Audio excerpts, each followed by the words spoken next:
بسم الله الرحمن الرحيم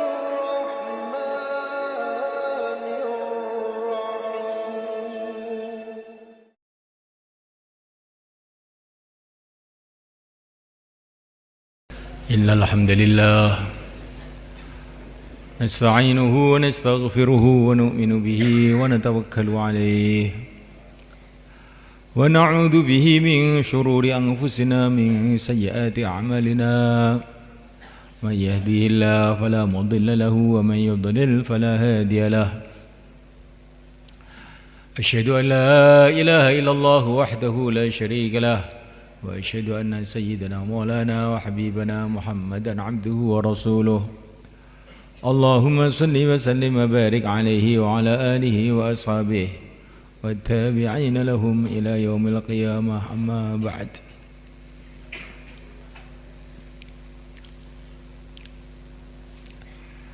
Hadirin yang dimuliakan,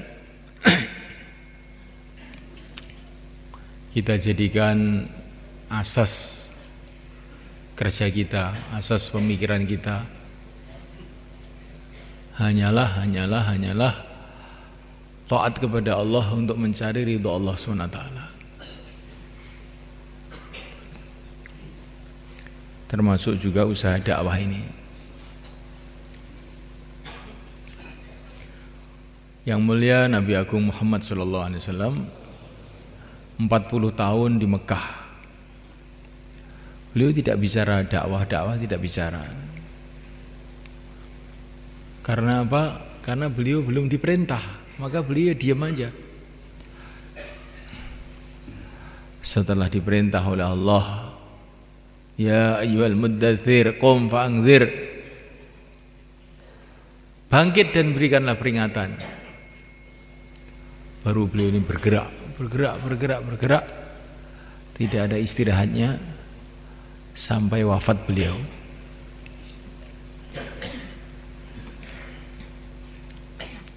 Ketika usaha-usaha dakwah mulai berkembang di Jazirah Arab,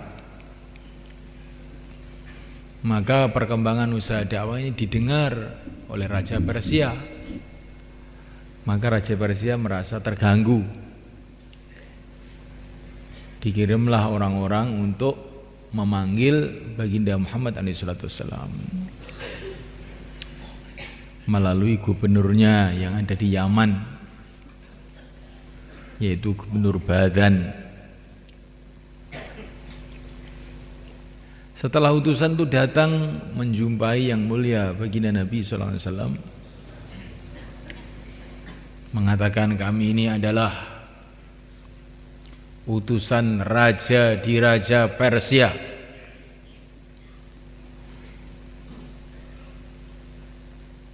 Memerintahkan kepada kamu untuk datang ke istana Persia dan menghentikan kerja dakwah kamu ini.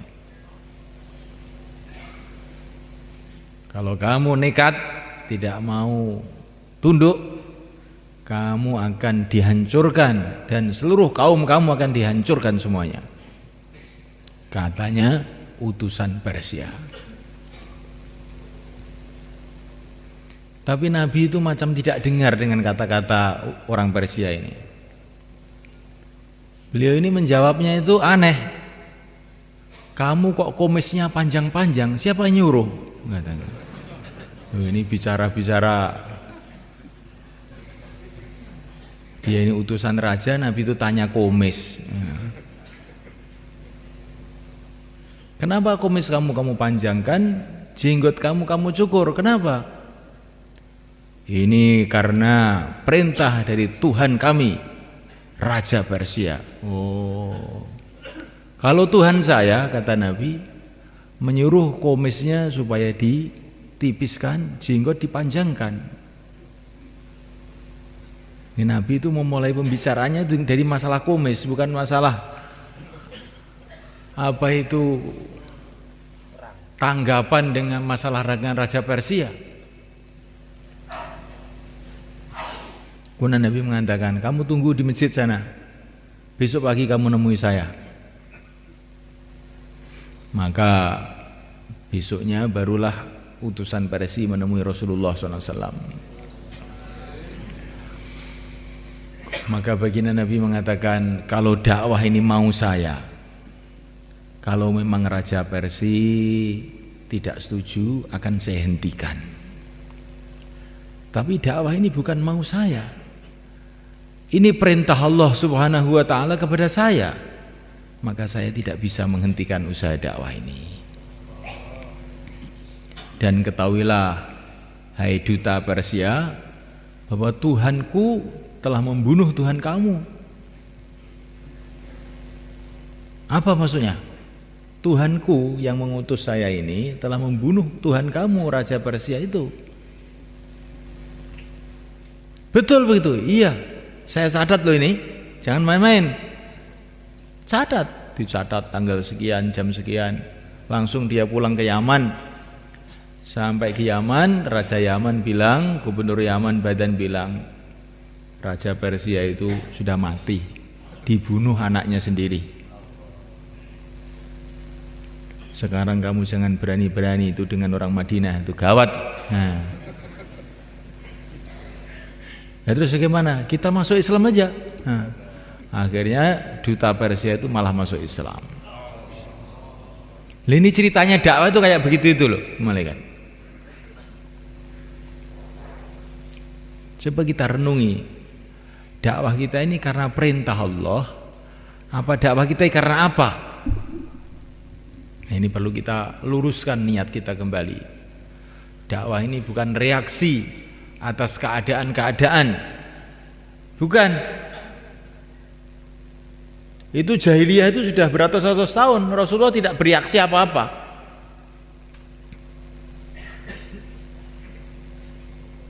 Rasulullah itu dakwah bukan dengan reaksi terhadap keadaan, tidak. Tapi Rasulullah itu dakwah karena perintah Allah. Memulai dakwah karena perintah Allah. Dan beliau tegas kepada siapa saja, karena ini perintah Allah, saya tidak bisa menghentikan. Kalau seumpama ini maunya saya, kalau para raja tidak setuju, akan saya hentikan. Maka dasarkan dakwah ini hanya karena taat kepada Allah. Barulah dakwah itu akan ada kekuatannya sebenarnya. Maka setan itu ingin menipu kita. Kita dakwah tapi bukan karena taat kepada Allah, karena mempertahankan gengsinya, karena supaya kita ini dianggap bagaimana, karkon kuat gitu. Emang saya ini penanggung jawab, kalau tidak dakwah gimana, malu toh. Dakwah karena malu. Walaupun malu itu sudah lumayan daripada tidak punya malu. Tetapi kalau dakwah karena malu itu belum sesuai dengan dakwah yang sebenarnya. Dakwah karena perintah Allah. Syekh Abdul Wahab hafizahullah, beliau senantiasa menekankan perkara ini. Kembalikan dakwah itu pada asasnya. Dakwah karena perintah Allah saja, bukan karena apa-apa. Seperti sholat perintah Allah, puasa perintah Allah, dakwah perintah Allah. Kita kerjakan dakwah itu dengan asas pemikiran semacam itu, baru dakwah kita ada kekuatannya. Jangan ada dorongan-dorongan lain selain perintah Allah SWT saja. Jangan ada dorongan-dorongan lain selain ikut perintah saja.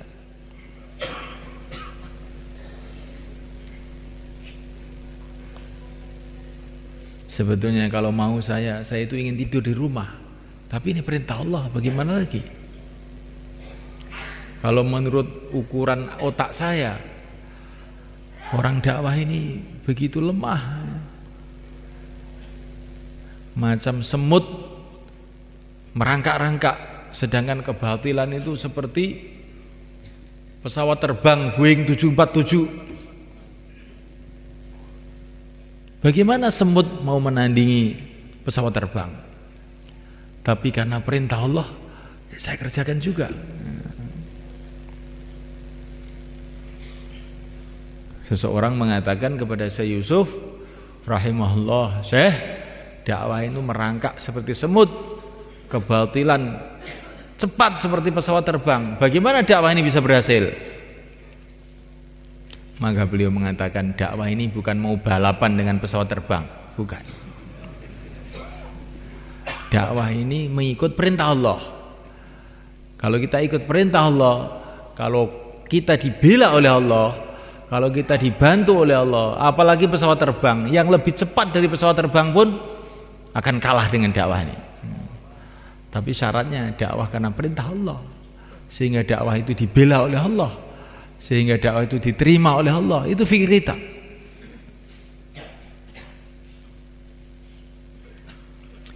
Waktu keluar 3 hari itu, karena kita ini belum punya pikir macam-macam, kelihatannya kayak ikhlas betul gitu sebenarnya kan. Keluar 3 hari itu nangis, nggak ada pikir apa-apa. Sekarang sudah agak lain. Setelah menjadi orang lama, maunya bayan saja.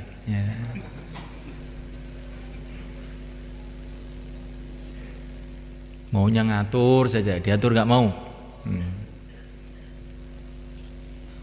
Nah ini yang mengakibatkan kemerosotan rohani kita ini sebenarnya kan. Kita kembalikan dakwah pada aslinya, hanya karena taat perintah Allah saja, hanya untuk membangun akhirat saja, tidak ada niat yang lain-lain. Di depan, di belakang sama aja, di mahalah, di halakoh, di markas, di nizamuddin sama aja. Yang penting dapat ridho Allah. Bayan yang dengar 1 orang dengan bayan yang dengar 1000 orang sama aja. Itu tandanya ikhlas. Itu kemarin waktu haji itu Syekh Abdul Wahab itu datang ke rumah satu karkun di Madinah sana. Bayan panjang 1 jam lebih. Saya kira tuh yang dengarkan banyak, ternyata dengarkan 3 orang cuman. Bayan istimewa 1 juta orang juga beliau begitu bayannya. Yang dengar 3 orang juga begitu, juga sama saja. Masya Allah. Zaman dulu, ini ceritanya ulama-ulama India ini. Di India itu ada seorang ahli bayan, sehingga sampai disebut Amirul Bayan, Amir Bayan. Saking pandainya bayan itu. Itu orang sezaman dengan Syekh Ilyas, sebelum sedikit gitu. Namanya Athaullah Al-Bukhari, namanya begitu. Kalau beliau bayan itu, Masya Allah, macam orang itu tersihir semua. Kalau beliau menangis, semua ikut nangis. Kalau beliau tertawa, semua ikut tertawa. Orang-orang Hindu dengar bayan dia, nggak usah nanti cash pada masuk Islam, ribuan orang. Bukan ribuan, puluhan ribu orang Hindu itu masuk Islam. Itu Athaullah Al-Bukhari itu. Satu hari malaikat Allah Ta'ala beliau bayan yang dengarkan ribuan orang. Baru turun, datang satu orang kepada beliau ini, Syekh, saya terlambat Syekh, saya minta bayan seperti tadi. Oh iya, dibayani 1 orang ini persis seperti bayan di depan ribuan orang itu. Nah, ini namanya ikhlas malaikat. Kalau kita ini enggak, kalau bayan memang semangat, tapi kalau dengar itu ngantuk. Ini tandanya enggak ikhlas ini malaikat. Kalau jadi amir semangat, kalau jadi makmur enggak mau mikir. Pokoknya tanggung jawab amir, enggak mau mikir. Coba ini semalekan. Ini di sini guyonan, nanti di akhirat jadi urusan besar. Di akhirat jadi urusan besar. Apa saja amal bukan karena Allah tertolak semua. Kembalikan amal hanya semata-mata karena Allah. Namuliakan Allah SWT. Lah ketika beliau sudah tua, didatangi Syekh Ilyas. sudah nggak bisa bayar, sudah tua. Maka Syekh Ilyas mengatakan, Syekh, sekarang saya ada kegiatan dakwah,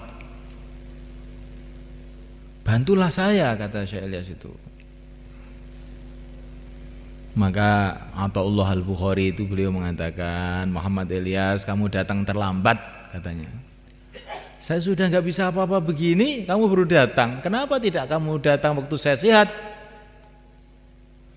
Syekh, katanya Syekh Ilyas, engkau memang sudah tua, tidak bisa apa-apa.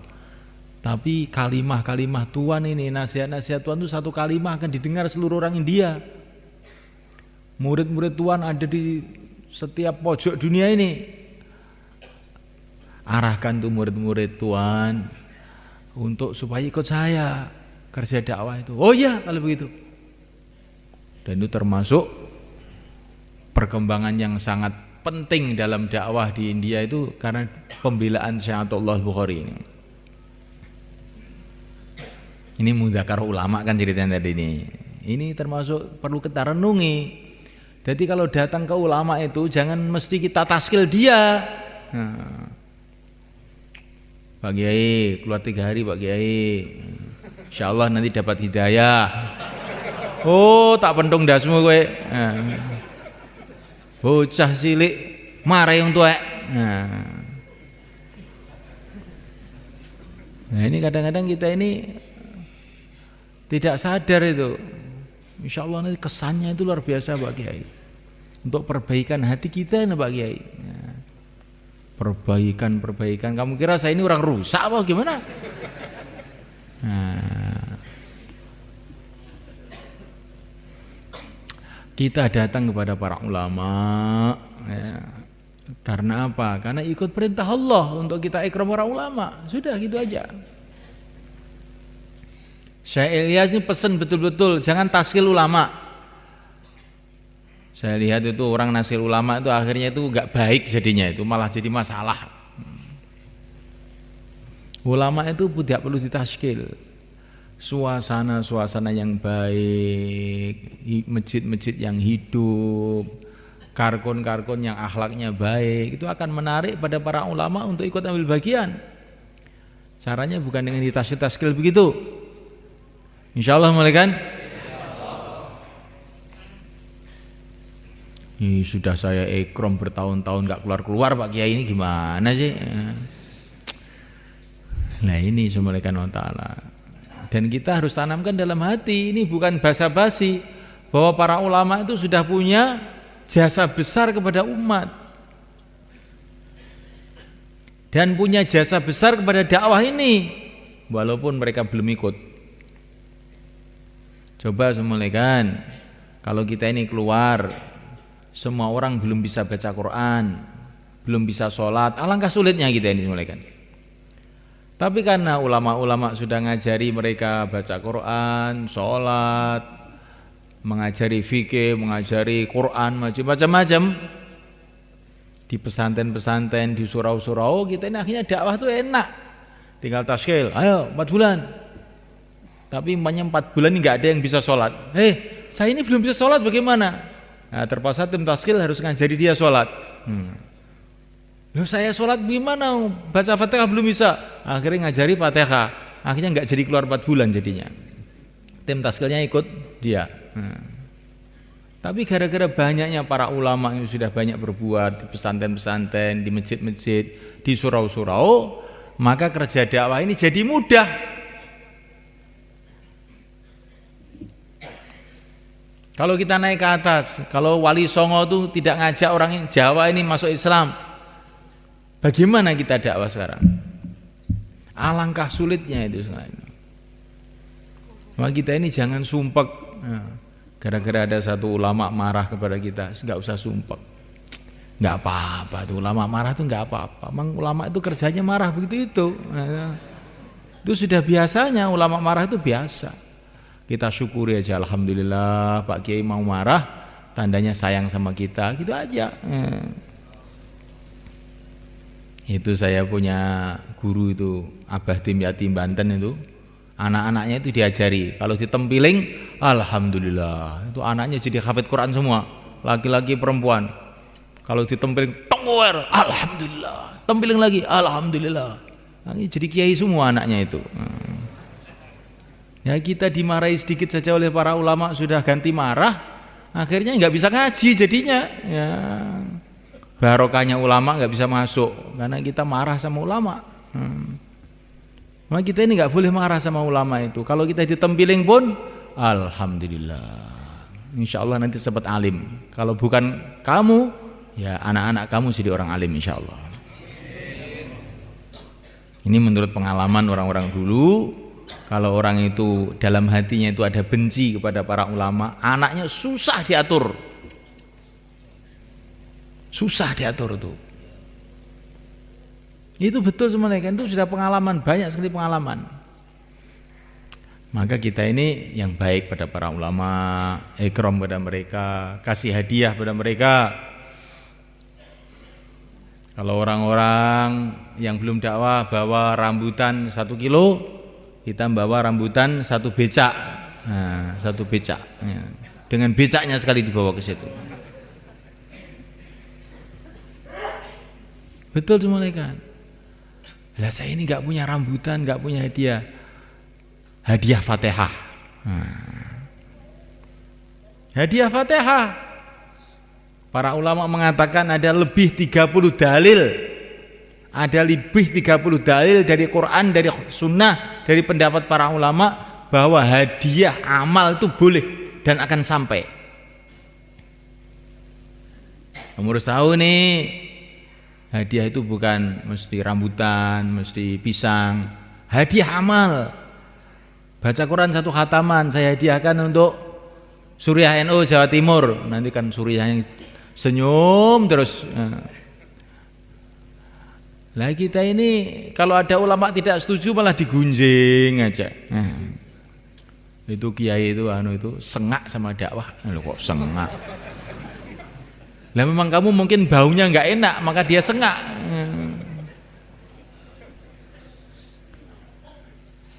Kasih hadiah Fatihah, bacakan Quran, bacakan surat Ikhlas, kita sedekah dengan niat supaya pahalanya Allah berikan pada para ulama. Nanti kan para ulama itu jadi senyum aja.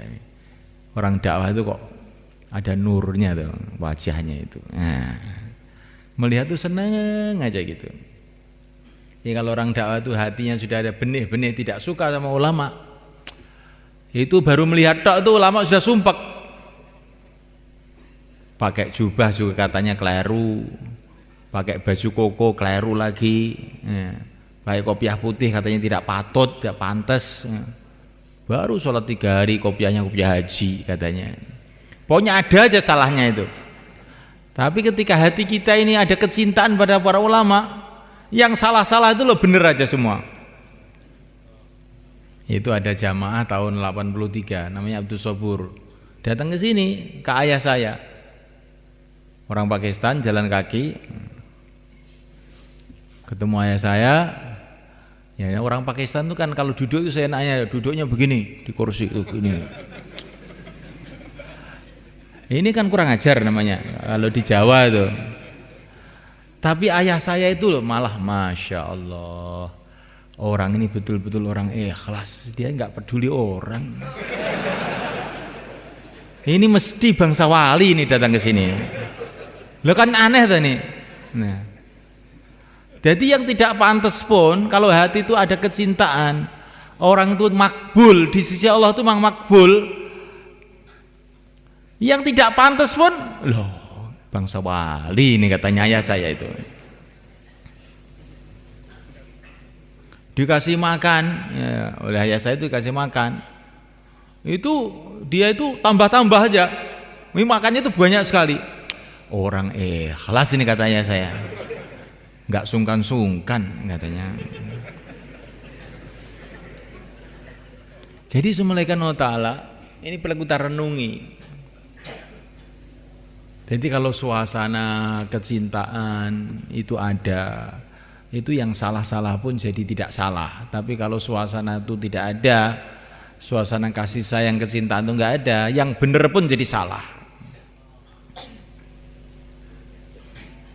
Pakai sorban yang sunnah Nabi di kitab semua ada juga itu, kitabnya para ulama itu. Tapi nggak tahu ini sebabnya apa. Kita datang, sombong anak kemarin sore pakai serban segala. Nah, pakai jubah salah lagi nanti. Kalau kita sholat panjang, pura-pura aja ini. Biasanya nggak sholat kok itu. Pura-pura aja. Pakai jenggot teroris ini. Udah, pokoknya nggak ada yang bener, semua salah semua. Makan di nampan ini orang zaman kuno, padahal semua kiai itu makannya di nampan dulunya. Tapi ada orang di nampan kita disalahkan lagi. Apa makan di nampan? Kenapa nggak di piring katanya? Pakai sendok tambah lagi. Nggak pakai sendok kotor katanya. Pokoknya salah kabeh. Tapi kalau sudah ada kasih sayang, nanti ya maklum, yang baru belajar agama ya sudah bagus begitu. Kenapa begitu? Karena ada kasih sayang. Maka buatlah suasana kasih sayang ini. Tapi dari hati, bukan basa-basi. Dari hati memperintah Allah kita untuk mencintai para ulama itu. Begitu mulianya para ulama itu di sisi Rasulullah SAW, sehingga Nabi mengatakan para ulama itu warisnya para nabi, supaya kita ini tahu harganya mereka, kemuliaan mereka, sehingga kalau kita ini melihat mereka itu penuh dengan kecintaan, penuh dengan penghormatan. Kalaupun mereka ada salahnya, siapa yang tidak salah? Bukankah kita ini juga banyak salahnya? Jangan kita melihat salahnya, kita lihat baiknya saja. Kalau kita bisa melihat baiknya, kita bisa mencintai, akhirnya kita bisa kerjasama. Nah, disitulah kebangkitan agama. Kalau kita lihat buruknya itu, orang itu banyak sekali buruknya. Kita juga banyak buruknya. Nah, mulaikan Allah Subhanahu Wa Taala, usaha agama ini semulaikan tidak bisa dipisahkan dengan para ulama, nggak bisa.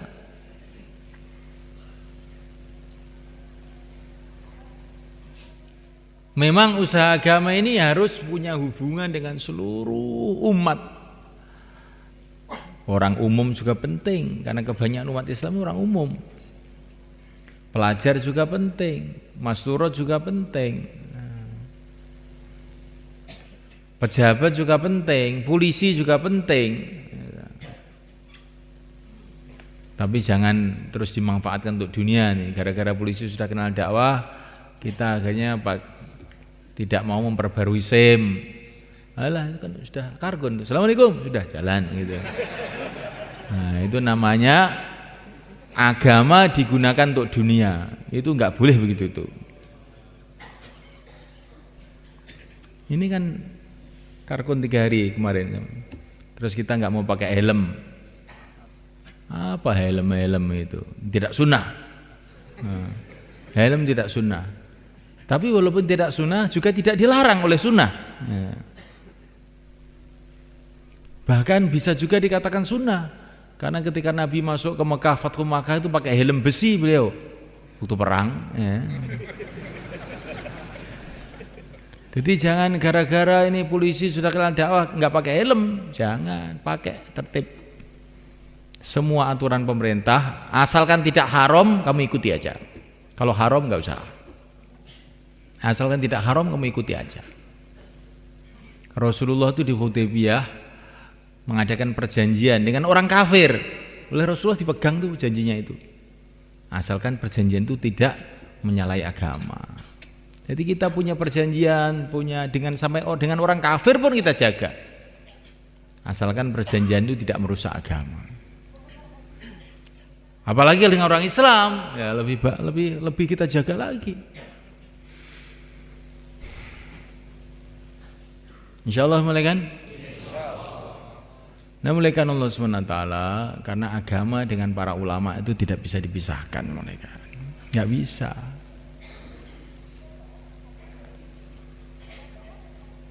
Kalau kita ingin usaha agama, kita harus dekat dengan para ulama, tidak bisa tidak. Kalau kita usaha agama tetapi kita tidak mau dekat dengan para ulama, satu saat nanti akan jadi fitnah besar kepada umat. Karena yang garap umat itu dua golongan mulaikan. Yang pertama para ulama, yang kedua orang tabligh. Yang garap umat itu. Nah, ini kalau orang tabligh tidak menyatu dengan para ulama, nanti lama-lama ada ulama, ada umat klub tabligh, ada umat klub ulama. Akhirnya berbenturan. Kamu yang dapat dosanya.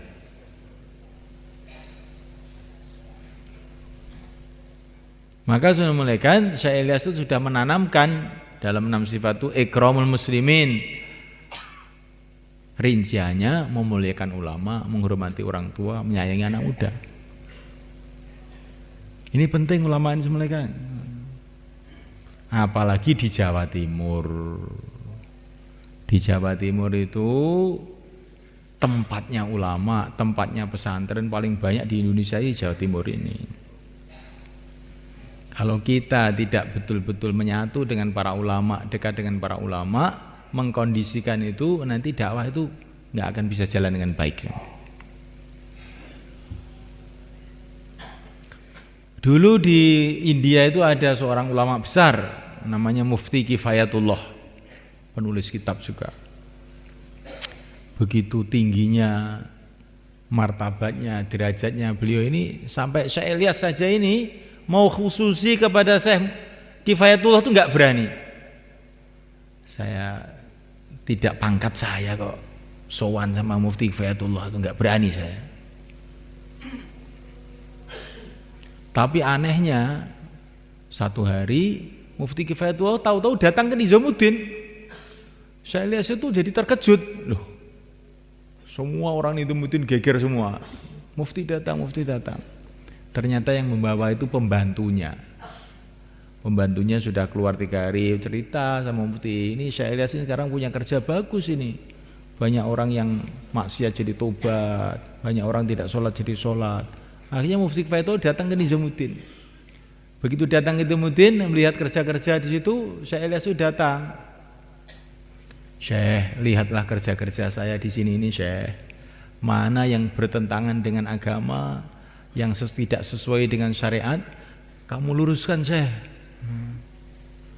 Maka Mufti Kifayatullah itu lihat khalaqah di Nizamuddin, orang taklim, orang dzikir, orang sholat, semua sesuai dengan syariat.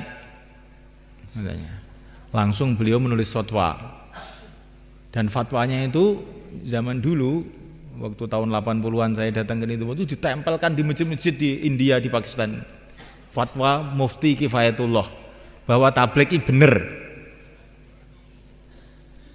Dan waktu Mufti Kifayatullah itu menulis fatwanya itu, Syekh Ilyas itu bergembiranya luar biasa. Sekarang tabligh baru jalan katanya. Baru mulai jalan sekarang. Kalau Mufti sudah mengizinkan. Kalau ada orang umum, pejabat, katanya Maulana Jamsid, kalau ada pejabat, ada orang umum, ada itu tidak setuju dengan tabligh itu, saya tenang-tenang saja, tidur saya. Tapi kalau ada ulama tidak setuju, langsung nggak bisa tidur saya itu. Ini salah apa saya ini? Katanya. Mesti ada salahnya ini kerja saya ini. Kok sampai ada ulama nggak setuju ini? Jadi Maulana Jamsid itu ngajari begitu, kan? Bukan ini mesti ulama ini nggak benar, bukan begitu. Ini ulama nggak setuju itu mesti kerja saya ini ada salahnya ini. Apa ini salahnya? Nah, jadi kalau ada ulama marah, kita ini perbaiki kerja kita ini. Itulah jalan keluarnya. Insya Allah mulai kan.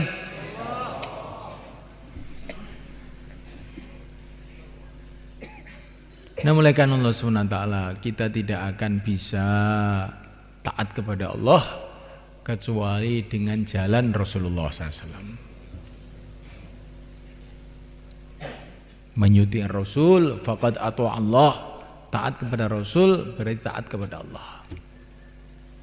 Dan kita tidak bisa taat kepada Rasulullah kecuali melalui para sahabat.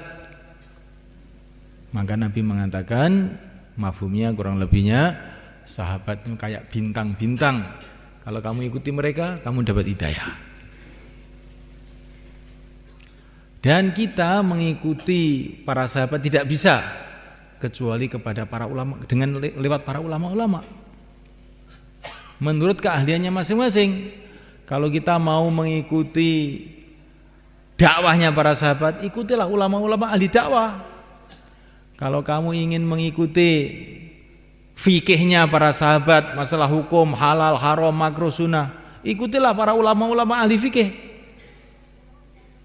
Kalau kamu ingin belajar mengenai bagaimana bacaan Qur'annya para sahabat, itulah para ulama-ulama qiraah. Ada qiraah sab'ah, ada qiraah asyarah. Tanpa itu tidak bisa.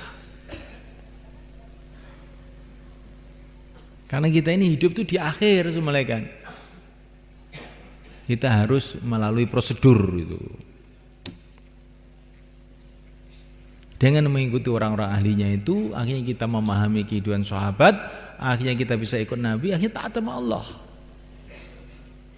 Itu harus begitu itu. Yang tidak pakai prosedur begitu itu mesti nanti akhirnya salah. Yang penting saya ini Allah dan Rasulnya. Iya. Tapi bagaimana kamu bisa tahu perintah Allah dan Rasulnya itu? Harus melalui sahabat. Kamu pernah jumpa sahabat? Ya harus melalui para ulama-ulama yang ahlinya. Maka baginda Nabi mengatakan ulama itu warisnya para nabi. Bahkan ini ada riwayat yang diriwayatkan oleh banyak sekali muhaddis, dan ini hadis sahih ini. Nabi sudah bercerita mengenai akan lahirnya Al-Imam Asy-Syafi'i. Nabi sudah bercerita itu. Akan lahirnya Al-Imam Malik, sudah bercerita itu Nabi. Akan lahirnya ulama-ulama dari Persia, Nabi sudah bercerita. Apa maksudnya cerita-cerita ini? Agar kita ini ada memuliakan pada para ulama. Orang yang mengatakan sudah tidak ulama-ulamaan, pokoknya Nabi sahabat, oh, keliru itu keliru. Itu sama dengan orang yang penting musyawarah kita sendiri, nggak usah ikut musyawarah Indonesia, Jakarta, Nizamuddin, nggak usah, pokoknya kita jalan sendiri. Semua punya otak masing-masing. Orang Nizamuddin punya otak, saya juga punya otak. Ayo jalan masing-masing. Iya boleh, tapi kalau kamu nanti nabrak kemana-mana insya Allah. Karena kamu bukan ahlinya. Orang Nizamuddin itu sudah memikirkan umat ini 100 tahun, dimulai dari nol. Mikir siang dan malam bagaimana mengembangkan usaha agama ini. Lah kamu itu lebih berjudul dari orang awam, gitu. Nggak tahu lor kidul, tahu-tahu nggak mau ikut. Oh, nanti insya Allah itu akan kesesat di jalan. Ini Magetan ke Jakarta sudah ada jalan tol. Oh, sudah bagus. Tapi ini ada orang merasa dirinya kuat. Wah, nggak usah lewat jalan-jalan begini. Saya ini kan Superman, nah, saya mau lewat hutan, akhirnya tersesat di hutan, ikut genderuwo, dimakan sama genderuwo itu nggak bisa pulang. Begitulah kalau orang tidak mau ikut ahlinya. Ini dakwah sudah dibikin mulus, tinggal naik saja. Bukan hanya jalannya saja yang mulus, bisnya pun sudah disiapkan. Itu bis pertama jamaah setahun. Kedua 4 bulan, 40 hari, 3 hari. Bis terakhir 5 amal makomi, masturot, pelajar, tinggal numpak sudah sampai ke Jakarta.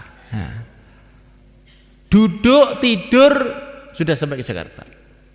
Tapi nggak mau ini. Saya mau lewat Bengawan Solo saya. Nah, akhirnya dimakan sama buayanya Joko Tingkir. Nah, repot ya malaikat. Ini urusan dakwah, urusan keilmuan juga begitu. Ini terus terang saja saya ini. Sekarang itu zaman orang kata nggak mau ulama, nggak mau taklid, nggak mau madhab, nggak mau macam-macam. Kamu itu loh tamatan SMA bilang begitu tuh apa toh kamu itu? Kamu bilang matematika gitu loh cocok. Jangan ngomong begitu, itu bukan ahli kamu. Ini fikih-fikih yang ditulis oleh imam-imam mazhab itu sudah dikaji 1000 tahun lebih. Yang ngaji itu ribuan ulama, ratusan ribu ulama sudah mengkaji dan dianggap sahih.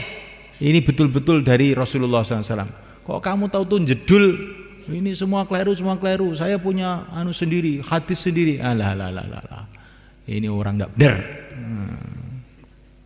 Orang tidak benar begitu itu semua kan. Akhirnya bikin kacau umat. Urusan fikih, halal, haram, cara ibadah itu sudah tuntas. Harus kita anggap begitu, sudah tuntas. Dibahas 1000 tahun kok tidak tuntas. Masalah sholat dibahas 1000 tahun tidak tuntas. Kalau begitu siapa yang bisa sholat sekarang kalau begitu? Ada orang punya pikiran masalah sholat itu sudah dibahas ulama 1000 tahun belum tuntas. Dia mau bahas baru. Bagaimana itu? Oh, alamat nggak bisa sholat ini nanti akhirnya. Urusan cara ibadah, urusan halal haram sudah tuntas, selesai. Tinggal baca aja. Belajar kepada para ulama. Yang belum tuntas sekarang apa? Masjid 5 amal itu yang belum tuntas. Yang belum tuntas itu apa? Jamaah 4 bulan, 40 hari. Yang belum tuntas itu apa? Ini umat ini tidak mau sholat. Bagaimana mau sholat? Karena caranya sholat sudah tuntas. Kalau kita tidak punya pikiran seperti ini, kita tidak akan bisa berjuang, malaikat. Kita akan ditipu oleh syaitan, sehingga kita ini jadi orang cerengkel kemana-mana. Cuman ngengkel aja nggak pernah amal, jadinya. Urusan keilmuan sudah tuntas, tinggal belajar aja. Sekarang yang belum tuntas urusan dakwah. Bagaimana kirim jamaah ke Irian? Bagaimana kirim jamaah ke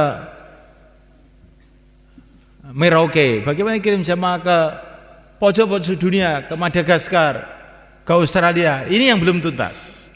Dan ini memang kerja belum tuntas sampai kiamat. Tapi kalau urusan syariat sudah tuntas. Orang yang mengatakan urusan syariat belum tuntas itu orang mau merusak agama, sebenarnya. Orang yang mengatakan urusan syariat belum tuntas itu orang mau merusak agama. Dia mau bikin kacau di kalangan umat sehingga umat ini nggak mikir amal, mikir engkel-engkelan tok. Ini betul teman-teman, ini penanggung jawab semua masalahnya. Saya bilang begini, supaya kita pemikiran lurus, pemikiran nggak usah yang apa itu macam-macam, lurus. Apa yang disarankan oleh para masyayikh kita, itu yang sudah dipikirkan siang dan malam oleh orang-orang ahlinya. Itu kitab Fadilah Amal itu sudah dipikirkan oleh orang-orang ahlinya. Maulana Zakaria itu muhaddis besar, karangannya tersebar seluruh dunia bagi orang yang tahu hadis. Sudah kamu baca, kamu renungi, kamu amalkan, insya Allah selamat dunia akhirat. Nggak usah mikir ini hadis ini, bagi apa tuh hadis-hadis ini, sepenting selamat. Pengen selamat pora karek ngono tok. Nah. Ini orang belajar hadis arba'in saja. Nah, itu pun pakai terjemah sudah menilai Maulana Zakaria ini hadisnya dhaif. Dhaif ki apa dhaif ki? Kuwi urusane wong ahli hadis, itu urusane umat awam. Kuwi Maulana Zakaria wis dipikir nih. Sudah dipikirkan siang dan malam bahwa yang ditulis itu walaupun dhaif tapi dhaif yang bisa diterima, sudah ringkasnya begitu. Tinggal diamalkan saja. Nah, mulaikan Allah Subhanahu wa taala. Ini model Jawa Timuran kan enggak apa-apa begini ya, Pak. Enggak apa-apa ya. Apa-apa juga enggak apa-apa. Nah. Jadi ini masalahnya penanggung jawab semua supaya kita ini gitu loh, dalam dakwah ini jangan menga-mengo, lurus. Ini takaza tidak karu-karuan banyaknya. Jangan sampai kita ini diganggu oleh perkara yang tidak perlu. Maka diceritakan oleh para ulama, ada orang mau pergi ke masjid. Mau pergi ke masjid dicegat sama setan. Mau pergi kemana kamu? Mau ke masjid. Untuk apa ke masjid? Enggak ada gunanya kamu pergi ke masjid. Setan, ke masjid menghadap pada Allah enggak ada gunanya, bagaimana kamu ini? Saya akan ke masjid. Oleh setan dihadang. Akhirnya gulat sama setan. Setelah gulat menang dia, pergi ke masjid. Sampai ke masjid ternyata sudah selesai sholat jamaah. Wah, ini gara-gara saya gulat dengan setan nih, akhirnya saya ke masjid udah ketinggalan sholat jamaah. Besoknya lagi mau ke masjid dihadang lagi sama setan. Ke masjid lagi kamu. Mau apa sih kamu? Kamu saya ajak gulat lagi nanti. Kamu cuma ganggu aja. Saya nggak mau bicara sama kamu. Langsung dia pergi ke masjid. Sampai di masjid ketinggalan takbiratul ihram. Nah. Wah, kurang ajar ya, saya masih ditipu lagi. Besoknya lagi dia ke masjid. Nah, dihadang sama setan lagi. Oh, dia saya bumpet, saya tidak mau ngomong.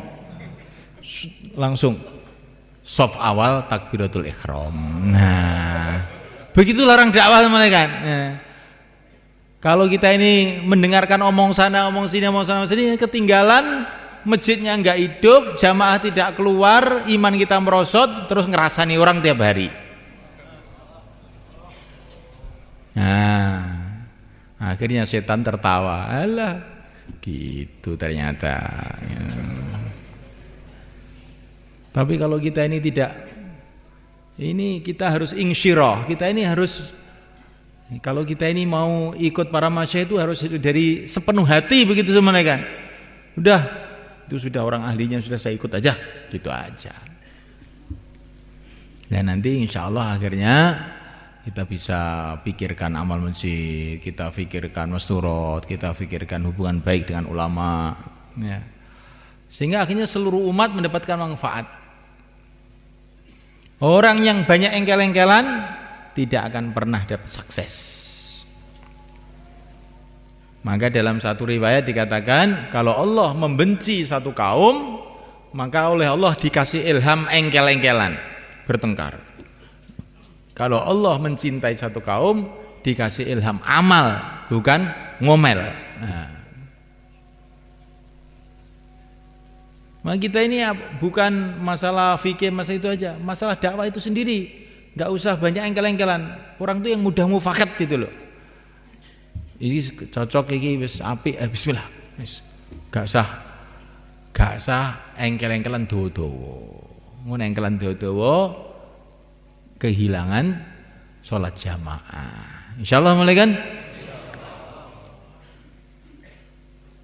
Hadirin mulaikan Allah SWT. Masya Allah, usaha dakwah ini sudah Allah tampakkan barokahnya di seluruh alam.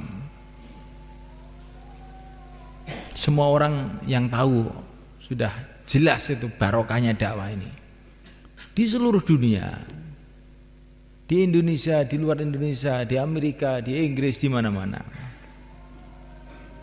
Nabi pesan kepada kita, man burika fi syai'in falyalzamhu. Barang siapa sudah melihat barokah satu perkara, pegang sungguh-sungguh. Pegang sungguh-sungguh. Nah, mulaikan Allah SWT. Dan dakwah ini yang dimaksud saya lihat itu bukan supaya kita ini menjadi kelompok, tidak. Bukan supaya kita menjadi kelompok khusus dari kalangan umat ini. Beliau tidak ingin menambah perpecahan lagi di kalangan umat ini. Tetapi dakwah ini mau bikin suasana kerjasama dengan seluruh umat. Memang kita harus mandang seluruh pesantren itu pesantren kita, seluruh ulama kita, semua umat Islam, saudara-saudara kita, zahir batin dunia akhirat. Pandang seperti itu. Termasuk tanda hari kiamat, kata Nabi dalam hadis ini, orang tidak mau mengucapkan salam kecuali kepada orang yang kenal saja. Jadi kalau ketemu karkun, assalamualaikum. Tapi kalau bukan karkun, jalan, nggak ada salam, nggak ada kalam. Nah, ini termasuk tanda-tanda hari kiamat. Nah, kita pada seluruh orang Islam itu yang baik begitu semuanya. Apalagi kepada para ulama, apalagi pada orang-orang soleh. Dengan cara itulah semulaikan Allah Ta'ala kerja ini akan bangkit. Tapi dengan cara kita ini sodok sana, sodok sini, menyalahkan sana, menyalahkan sini, justru itu kerja akan merosot semulaikan. Itu bukan kepada umum umat Islam, tapi sampai antara kita orang-orang dakwah ini sendiri. Syekh Abdul Wahab itu kan nasihat. Kalau kamu ingin dakwah itu maju, jangan biasa mengatakan kenapa. Jangan biasa mengatakan kenapa. Kenapa dia begitu? Kenapa dia begitu? Kenapa dia begitu? Jangan biasakan mengatakan itu. Kalau nanti kamu mengatakan kenapa, kerjakan merosot. Terus seperti adzan. Orang mau sholat, orang tidak mau sholat, adzan jangan dirubah. Hayya 'alas shalah, hayya 'alas shalah. Jangan dirubah. Jangan orang-orang nggak mau sholat sekarang adzan dirubah aja. Limadza la tusallun. Kenapa kamu tidak mau sholat? Oh, adzan kamu tidak sah nanti. Adzan kamu tidak sah. Kalau izin adzan kamu sah, ingin sah, orang mau sholat, orang tidak mau sholat. Hayya 'alas shalah, hayya 'alas shalah. Begitu juga dakwah semuanya kan. Orang mau, orang tidak mau, 4 bulan, 40 hari, 5 amal waqomi, terus gitu. Jangan bosan-bosan. Ini karena penyakit kita, khususnya orang Indonesia itu bosenan. Gitu. Kalau lagi semangat, nanti berapa bulan gitu sudah lupa, apa mudzakarah lupa. Ingin acara baru. Ini agama itu tidak boleh begitu semuanya kan. Acara zaman Nabi, zaman sekarang, zaman hari kiamat sama acaranya itu. Maka begitu juga dakwah ini semuanya kan Allah Ta'ala. Dakwah itu satu kalimat diulang-ulang, jangan bosan-bosan. Satu pembicaraan diulang-ulang, jangan bosan-bosan. Takaza diulang-ulang, jangan bosan-bosan. Nanti insya Allah akan bangkitkan orang-orang yang mau. Itu sudah sunnatullah sebenarnya. Jadi kalau kita sampaikan perintah-perintah agama ini, sampaikan lagi. Itu nanti sampai ke tingkatan yang diterima oleh Allah, tahu-tahu ada yang mau. Atau akan datang pertolongan Allah yang tidak kita kira-kira. Maka Nabi kirim orang untuk khususi ke satu tokoh kafir di Mekah. Di hadits sahabat ini ada cerita ini. Maka dikhususi malah dia marah-marah. Apa Tuhan kamu itu? Katanya orang kafir itu. Dari batu kah dia? Dari emas? Dari besi? Pokoknya dia itu meledek. Malah menghinakan sahabat yang dikirim Nabi tadi. Maka sahabat tadi pun datang kepada Nabi, ya Rasulullah, saya sudah khususi. Saya datang sama dia, dia malah marah-marah ya Rasulullah. Datang lagi sama dia, tambah marahnya, laporan sama Nabi. Saya sudah datangi, tambah marah ya Rasulullah. Datang lagi, datang tambah marah lagi, laporan sama Rasulullah sampai 3 kali. Saya sudah ke sana tambah marah ya Rasulullah. Datang lagi kata Rasulullah. Ketika datang ketiga kalinya, dia cerita keagungan Allah. Dia tadi marah, di tengah-tengah dia marah. Tahu-tahu datang halilintar mengambil kepala dia. Ini kata para ulama, ini pelajaran. Di dakwah itu kalau kamu kerjakan dengan ikhlas terus menerus nanti akan datang pertolongan Allah. Pertolongan Allah itu bentuknya macam-macam. Bisa Allah kasih hidayah, bisa Allah kasih yang lain. Tapi kita jangan coba-coba. Kita coba dan ini ada halilintar apa enggak? Oh, jangan. Kerjakan karena ikut perintah Allah dengan ikhlas, dengan kasih sayang. Nanti apa yang Allah datangkan terserah Allah, bukan terserah kamu. Insyaallah kan? Nah, mulai kan Allah Ta'ala katanya itu saya lihat para masyayikh itu setiap bayan itu mesti ada tashkil, walaupun ini mudzakarah tapi harus ada tashkil. Bener apa enggak begitu sebenarnya kan? Di mana saja dakwah itu harus ada tashkil. Kalau tidak ada tashkil kayak azan, hayya 'alas sholahnya dihilangkan. Tahu-tahu Allahu akbar la ilaha illallah kok enggak ono hayya 'alas sholah nih. Oh, itu tuh azan wi. Begitu juga dakwah ini kalau tidak ada tashkil namanya belum dakwah yang sempurna. Maka yang dari musyawarah Jawa Timur ini mau keluar 4 bulan, 40 hari atau berapa hari saja, silakan berdiri ke selatan. Qabalallah. Monggo. Yang mau keluar dari musyawarah langsung besok. 4 bulan, 40 hari, berapa hari saja, silakan ke selatan. Monggo.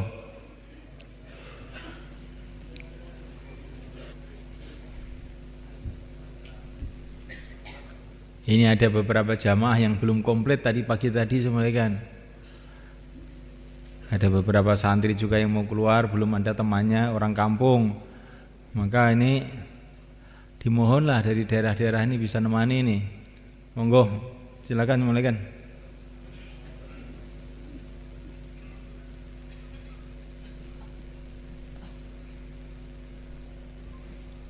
Hadirin dimulakan Allah Ta'ala, sebagaimana tertib dari para masyayikh kita, kalau ada pegawai negeri mau keluar harus dengan cuti, ya enggak? Begitu juga kalau ada ulama-ulama keluar itu harus ditafakur dulu semuanya kan. Kerja-kerjanya di madrasah dia atau di pesantren dia atau di masjid dia itu bagaimana? Sudah ada yang gantikan belum? Beberapa tahun yang lalu saya itu di Mekah, ada itu orang Mekah mau keluar 40 hari di imam masjid. Ketika mau keluar 40 hari, maka datang pada Maulana Sa'ad, waktu itu haji Maulana Sa'ad. Syekh, saya mau keluar 40 hari. Ditanya langsung oleh Maulana Sa'ad, kamu kerjanya apa? Saya imam masjid. Sudah ada yang ganti belum? Belum ada. Lalu gimana? Ya pokoknya nggak tahu lah. Yang penting saya itu harus keluar sekarang. Oh jangan begitu katanya. Kamu pulang dulu cari ganti imam masjid itu. Setelah kamu dapat ganti barulah kamu keluar. Nanti kalau kamu tinggalkan kerja kamu sebagai imam itu langsung kamu tinggalkan, nanti kamu pulang nggak bisa menghidupkan masjid kamu. Kamu orang-orang masjid kamu akan marah semua sama kamu, nggak bisa menghidupkan amal kamu nanti. Cari ganti dulu. Jadi semulaikan ini penting apa itu untuk diperhatikan sama tim tashkil ini. Jadi kalau ada ulama-ulama, ustaz, ditafakut juga. Ditafakut juga sebagaimana kita tafakut pegawai negeri, tafakut polisi. Kalau enggak itu padahal urusan dunia. Pegawai negeri, polisi, kantor urusan dunia. Tapi kalau enggak ada cuti, enggak boleh oleh masyayikh itu. Begitu juga ini ustaz-ustaz di masjid, ustaz kalau dia harus disiapkan dulu. Bukan berarti enggak keluar, tapi dengan persiapan. 1 tahun dan 12 bulan. Yang 11 bulan ini untuk persiapan mencari ganti, yang 40 hari untuk keluar. Insyaallah mulai kan? Nah nanti insyaallah ustaz itu pulang bisa menghidupkan amal di masjidnya, bisa menghidupkan amal di pesantrennya, di madrasahnya. Tapi kalau kita bedol gitu saja, pulang orang marah semua, santri sudah hilang semua. Akhirnya dia kecewa, akhirnya dia juga lemah, tidak mau ikut dakwah lagi, kapok sudah. Jadi akhirnya malah jadi beban kepada kerja-kerja dakwah ini. Tapi kalau keluar dengan persiapan, maka ini pentingnya keluar dari mahalah. Seperti tadi habis ngasar sudah karguzari kan, 1 jamaah dari mahalah, 4 bulan dari mahalah sudah persiapan 1 tahun. Bahkan tadi dari mahalah Maswati tadi itu, Pak Anas tadi itu 4 bulan persiapannya 3 tahun, 40 hari terus tahun depan nanti akan keluar 4 bulan dari 1 mahalah. Nah, karena sudah 1 mahalah, sudah disiapkan bekalnya, disiapkan kerjanya, disiapkan semuanya, akhirnya keluar 4 bulan, pulang itu bisa kerjasama, menghidupkan amal, nggak ada masalah. Itu namanya bil hikmah namanya. Bukan bedul-bedul saja. Kalau bedul-bedul saja nanti, iya kalau orang itu pas imannya kuat itu lah. Kalau pas imannya lemah bisa jadi jeglek nanti malahan. Dan kita jangan tergesa-gesa semua kan dalam kerja dakwah ini. Ini kalau nggak dicabut sekarang itu sudah nggak anu ini nggak jalan-jalan ini loh. Jangan begitu. Orang tuh keluar sudah ada tulisannya di Lauhul Mahfuz sana. Tenang-tenang saja. Jadi tim taskil itu tenang-tenang saja. Jangan ini kalau tidak dipancung nggak keluar-keluar. Oh, jangan bilang begitu. Yang ngeluarkan kamu memang. Allah yang ngeluarkan. Nah, kalau Allah sudah ngeluarkan, onta pun bisa keluar dari batu. Lautan pun bisa jalan raya kayak Nabi Musa. Kamu tenang-tenang saja. Dengan hikmah, dengan lembut, nanti waktunya keluar dia mesti keluar. Kalau mau agak keras boleh, tapi kerasnya jangan sama orang. Jam 3 malam jangan tidur nangis, ya itu kerasnya gitu. Tahu-tahu pagi-pagi orang sudah bawa tas. Nah, oh doa ini penting. Orang itu kalau yang tidak suka bangun malam, biasanya dakwanya dikeras mulai kan. Ini kalau nggak dipancung nggak kapok-kapok gitu akhirnya gitu tuh.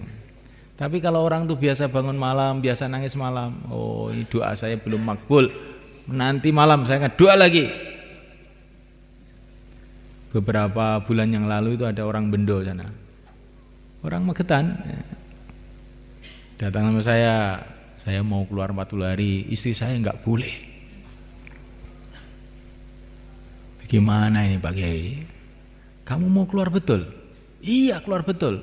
Tidak bohong? Tidak. Nah, kalau kamu tidak bohong, saya kasih amalan sekarang. 3 hari 3 malam, mulai maghrib sampai subuh jangan tidur. Baca Fatihah untuk istri kamu. 3 hari 3 malam, mulai maghrib sampai subuh jangan tidur. Baca Fatihah untuk istri kamu. Nanti kalau sudah 3 hari laporan sama saya. Baru 1 hari sudah datang. Loh kok sudah datang? Istri saya sudah boleh Pak Kiai. Kamu amalkan berapa? Baru 1 malam dan tidak sampai subuh Pak Kiai. Oh, ini belum berangkat sudah dapat pengalaman iman dia. Akhirnya keluar. Nah, bagus. Kali kalau tim taskilnya tidak biasa doa, biasanya pancung, keluar saja. Apa istri-istri perintah Allah kok dihalang-halangi istri. Iya. Tapi caranya bagaimana supaya ini kalau nanti begitu dia keluar 40 hari nggak bisa pulang ke rumah bagaimana? Akhirnya di markas saja. Kamu kok di markasnya kenapa? Khidmat markas. Seumur hidup kok seumur hidup memang kamu nggak bisa pulang. Nah ini guyonan sebetulnya mulai kan, tapi ini kan kita lihat hari-hari begitu. Coba kita rubah cara itu semuanya kan. Orang itu mau keluar itu suruh doa, suruh nangis sama Allah, buat amalan. Baca Fatihah apa, terserah apa dia yang mantep, baca Fatihah apa, baca selawat. Kata Sayyidina Umar, kalau orang itu mau doa mulai maghrib sampai subuh, doa dia mesti makbul, kata Sayyidina Umar. Tapi yang kuat doa maghrib sampai subuh ini memang jarang-jarang ini. Kalau nargib memang enak, tapi ini kalau doa betul itu biasanya ngantuk itu biasanya itu. Maka ini semulaikan Allah Ta'ala, kita dakwah, kita asasan kembali kepada iman. Nah, jangan hanya ini mudzakarah tertib, tapi setelah tertib tidur. Kita tidak punya hubungan yang kuat kepada Allah. Oh tidak jalan. Tidak begitu itu ceritanya orang-orang yang sukses dalam dakwah. Syekh Muhammad Ilyas itu semuanya kan. Kadang-kadang udah habis ngisak tuh masih musyawarah sampai malam itu. Selesai musyawarah, orang-orang yang musyawarah sudah teler semua langsung tidur. Tapi Syekh Ilyas itu malah wudu cari tempat yang gelap, Allahu Akbar, nangis. Nah, itu dai namanya semuanya kan. Nah, itu dai itu begitu. Ya kita mau belajar begitu. Kita bukan ingin jadi fikirman. Ini istilah fikirman itu saya nggak tahu dari mana itu. Akhirnya mikir tok ini orang ini akhirnya fikirman. Nah, kita ingin jadi dai dengan cara minhaji Rasulullah SAW. Insyaallah kan malam hari doa, nangis pada Allah dengan tawadhu, dengan ikhlas, istiqomah. insya Allah kerja akan naik dengan izin Allah. Insya Allah malaikat. Saya kira itu saja semulaikan. Sekarang kita siap-siap sholat isya. Khidmat dulu pesan saya. Saya isya dulu. Bagaimana itu orang khidmat itu? Oh, sholat isya dulu aja ya. Sholat isya nanti makan terus ada mudzakarah lagi nanti. Kurang lebihnya kami minta maaf semulaikan. Ini tadi terlalu semangat saya ceritanya saya ya. Ini kalau lebih ya ditata sendirilah, jangan semua yang saya katakan tuh kamu makan saja, jangan. Ya kan kira-kira baik ambil, kalau tidak baik ya kamu perbaiki sendiri, kan sudah gede-gede ya. Anallahu hamdi,